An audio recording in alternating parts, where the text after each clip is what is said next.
Okay, 10 sentences that give me the ick, mental health edition. These are things that I have heard people say throughout my life about mental health. They are mostly well intentioned, they are coming from a good place, but I feel like they didn't represent what I was feeling or what I have seen people who have long standing chronic struggles with mental health truly feel. So, here goes. Number one, yes, I remember she or he went into depression after that bad breakup with their ex. So, there is truth in this, but mostly, especially in cases of chronic depression, there isn't really a straightforward, easily distinguishable single life event that you can point out at and say that this led this person to depression. Typically, it is a certain kind of a brain chemistry when it interacts with specific types of life circumstances, yes. Over a period of time, eventually it culminates into something as deep as chronic depression. Yes, life events, especially when they are very intense, can push a person to depression, but it is very rare that a single life event is the only reason that you can point to and say this happened because of this. It is really a lot of reasons. It's like a perfect storm. That's that. Number two, weak or unintelligent people have mental health issues. This is often thrown around when, especially, we hear cases in the media of someone who was struggling mentally who decided to harm themselves. We hear this word mentally weak. This person cannot be so mentally weak to be depressed or to feel suicidal because of depression, whatever it is.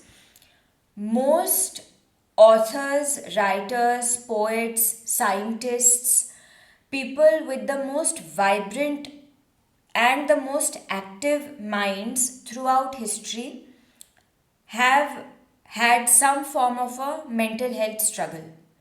So, this idea that you need to have a mind that is weak to be depressed or to have anxiety is not true. Probably, yes, you somewhere lack the tools necessary to deal with whatever you are dealing with, but it has nothing to do with the strength of your mind. In fact, I would go as far as to say, and this is my personal opinion, very high intelligence, creativity, sensitivity, very, very high empathy.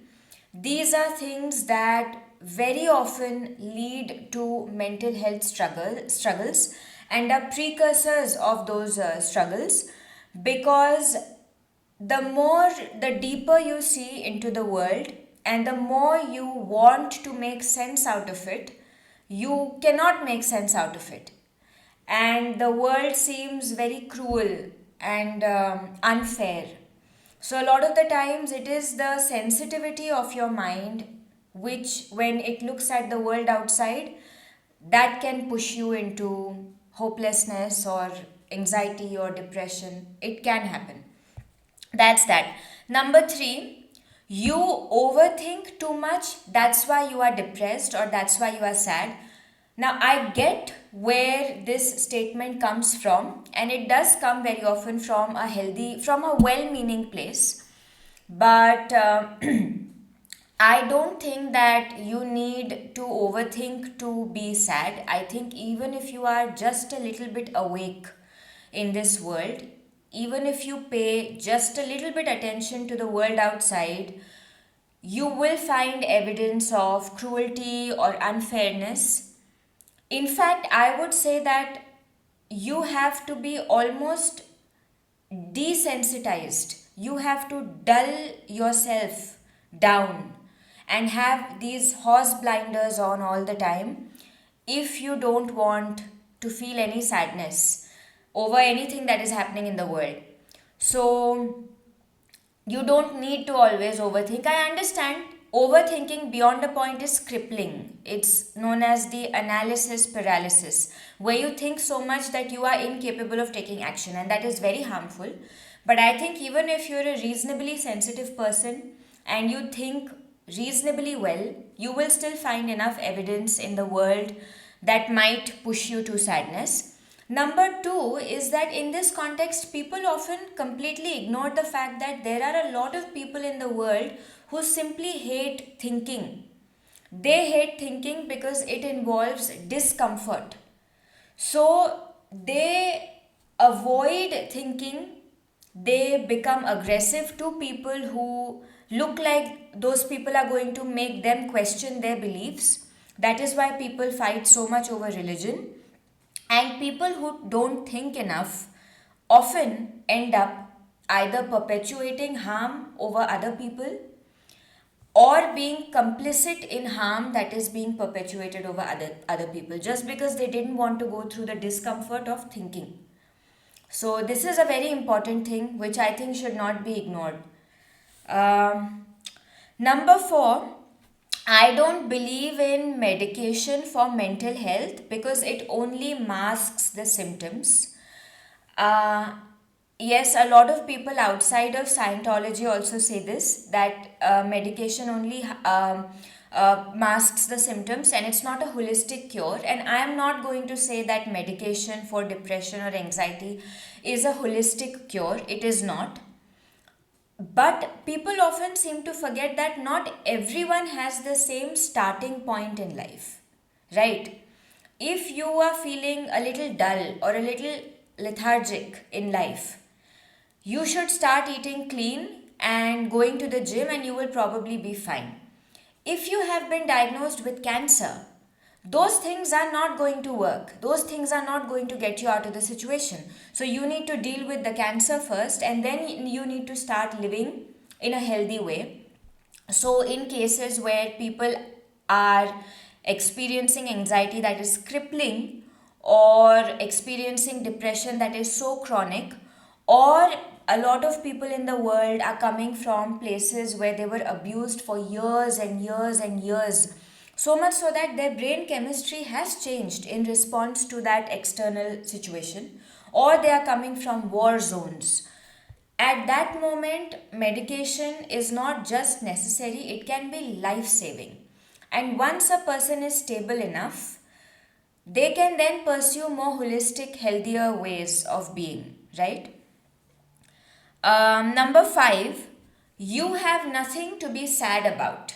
So, this is often said when somebody who's outwardly privileged, who has money, who has access, who has opportunity, is told that they should not be privileged. And I do understand that. I really do. As cruel as this sounds, I understand, because a lot of people, they are very sad because they don't have money, they don't have opportunity, they cannot escape situations where they are in because of lack of access.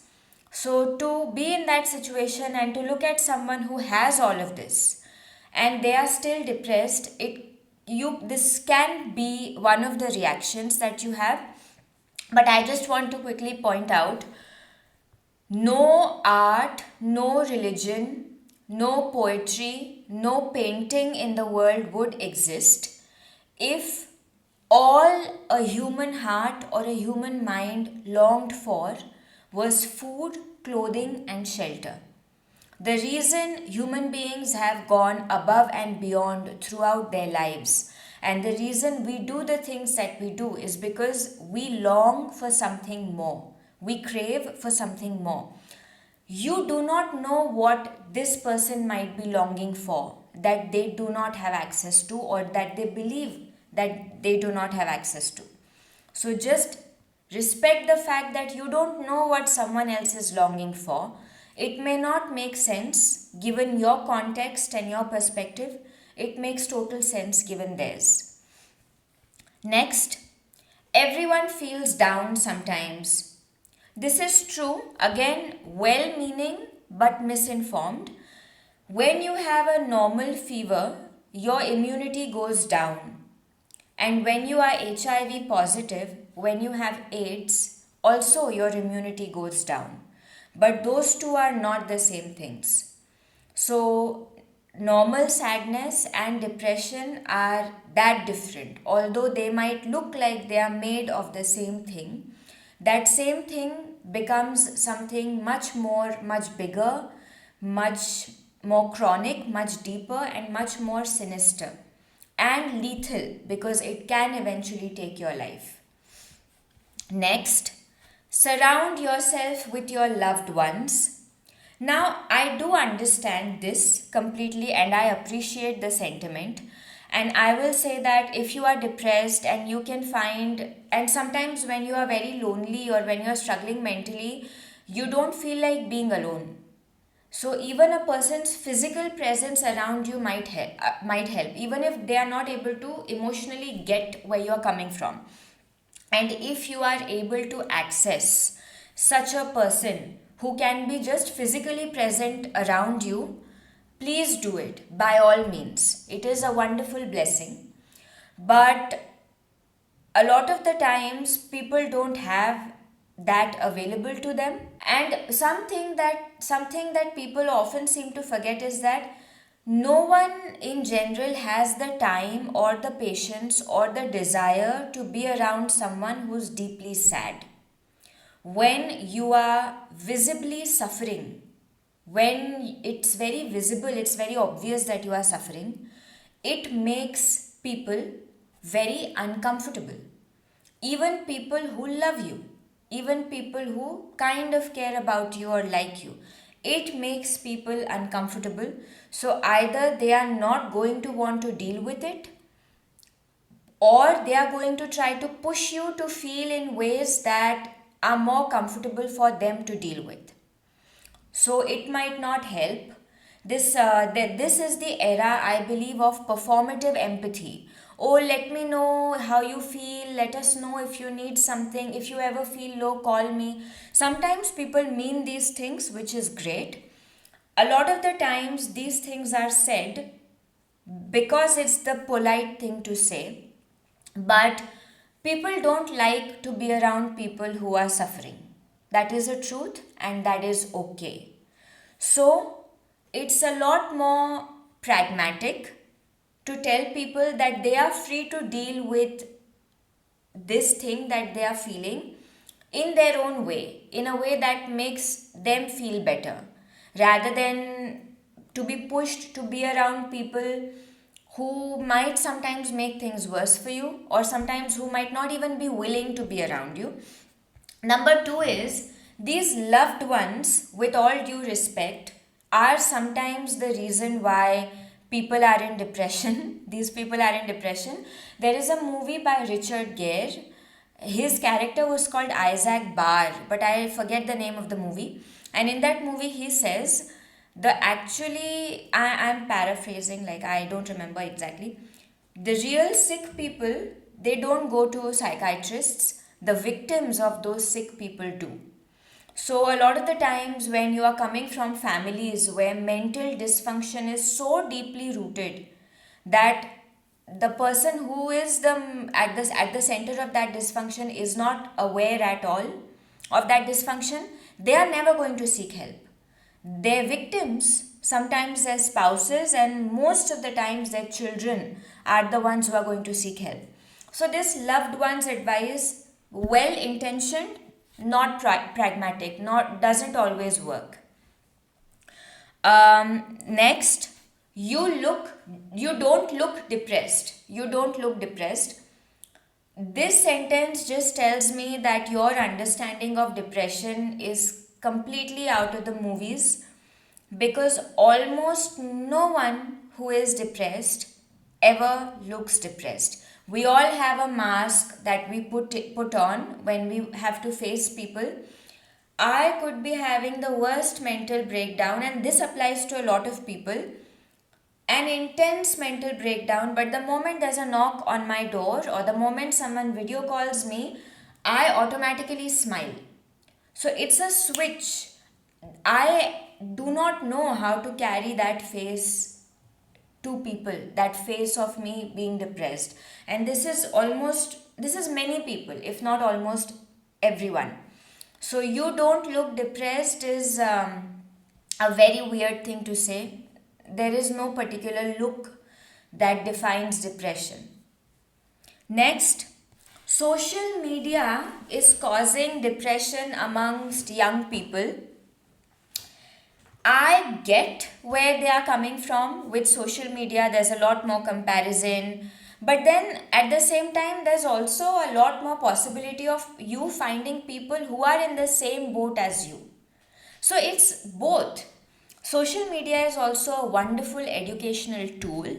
It educates you about opportunities that you would not have been aware of, and it also educates you about the world outside because let's say 30 years ago, 40 years ago, if you had this doubt that maybe your husband or your wife or someone in your life is mistreating you, or you are something is not right about what is happening to you, who would you go to?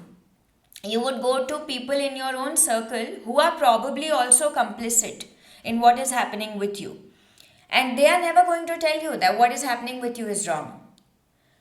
Now, today, then by the time you're 40 or 45, sometimes you realize that what is happening with you is incorrect, or you never realize and you repeat the same cycle with your own children or your own partner. It is because of this availability of information that people in real time are able to understand that something bad is being done to them. Isn't this a blessing?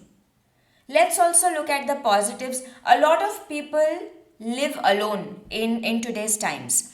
And if you are living alone and you are spiraling out of your mind, going through the reels on your phone for brain rot is going to be a much better thing to do than just staring at your wall, or even trying to meditate in times when you're absolutely spiraling. It's a great distraction. It can be used productively. So there is no point wishing that the world was something that it isn't anymore. And depression, anxiety, all sorts of mental dysfunctions, familial dysfunctions existed well before social media. It's just that it has probably made them more visible, and because it has made things more visible, we also have a greater chance of correcting those things. Next, last one, you must go to therapy. You have a lot of issues or problems, you must go to therapy. Now, of course, you should, if you can and you want to, you definitely should go to therapy. But I have a few problems with how people perceive therapy these days. Number one thing is that your therapist is not God. Your therapist is not going to give you a magic bullet and all your problems are going to disappear. Your therapist is a human being. He or she is a trained professional. They are trained professionals, but they are not God. They are human beings. They have their own biases, they have their own blind spots, just the way you do. So, to expect that you go to therapy and then this therapist tells you this is what is wrong with you and then your entire life changes, it's like saying that I got membership for a gym. Now I don't have to do anything and my entire body will change. It doesn't happen like that. And therapy is also, it can be an imperfect process because your therapist is not a blank like board which just reflects to you your problems or what you need to do. They come with their own backstory. Their training ideally should help them, not bring their story into your therapy, but it doesn't always happen. Number two thing which people forget is therapy is extremely expensive. It is not accessible to most people alive on this planet. Let's just stop acting. And it's not a one time thing, it's not like a surgery, it's not a lobotomy. You have to consistently keep going twice a week, thrice a week, with one session for like $100 or 100 euros or 20,000 rupees, whatever it is. You have to keep going for several years and then you have to actively work on yourself. That itself makes it absolutely unreachable to a lot of people. And therapy also involves a lot of trial and error. You don't just end up marrying the first guy or girl you date mostly. And you are not going to probably end up liking the first therapist whose office you go to. It's going to be like a couple of sessions with this person, then one session here, then three sessions here. It's going to be a process of discovery which therapist really helps you. And that process of discovery is not for free. It's not like, okay, you don't have to pay us until you decide that we are the one for you. You have to make an investment of time and an investment of money just before, even in the process of discovery, before you even start the actual therapy. And the way people throw this, like get therapy, do this, do that, it to me feels a bit like disingenuous. Like, do you understand what it entails and do you understand what it costs? That's that. These are 10 mental health sentences that I have heard from different places throughout my life. If you have any, let me know. Bye bye.